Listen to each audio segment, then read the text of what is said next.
Good morning! Isa itong treasure fruits na pwede na naman nating makain. Yan o, napakaganda niya. Siguro kalalaglag niyo lang dahil kahapon nandito din naman ako. So meron tayo ditong isang prutas na paborito natin na ating itinanim sa ating garden.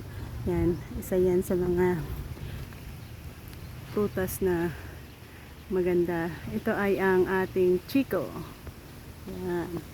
Dahil sa nalaglag ni ready to eat na yan. Ayan siya. Wow. Perfect, oh. Kanyang pagkahinog. Buti na lang dito tayo dumaan. At ating nakita.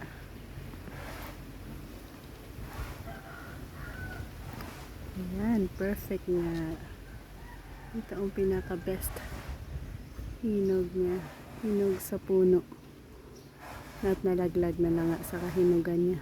May dalawang puno tayo dito ng chico natin. Sa ayan isa, tapos doon sa kabila isa. Sa kabila meron din siyang bunga. Yan, nakikita niyo ba may mga bunga din dyan. Pero ito, konti pa lang ang bunga niya eh.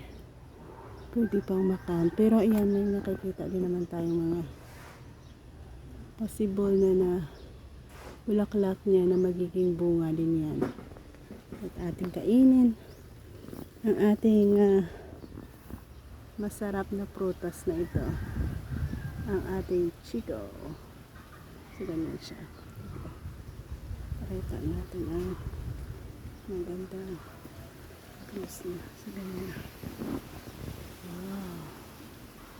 Isn't it mga maganda at masarap ito.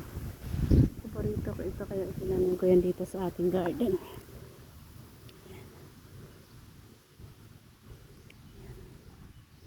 Sarap ito guys. Sobrang kami. Paghinog sa puno. Ang sarap.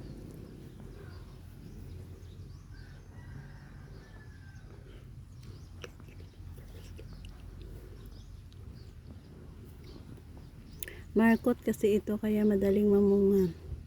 Mga 6 years pa lang yata ito.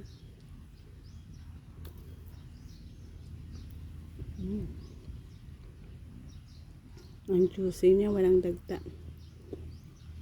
Dahil hinog na hinog na.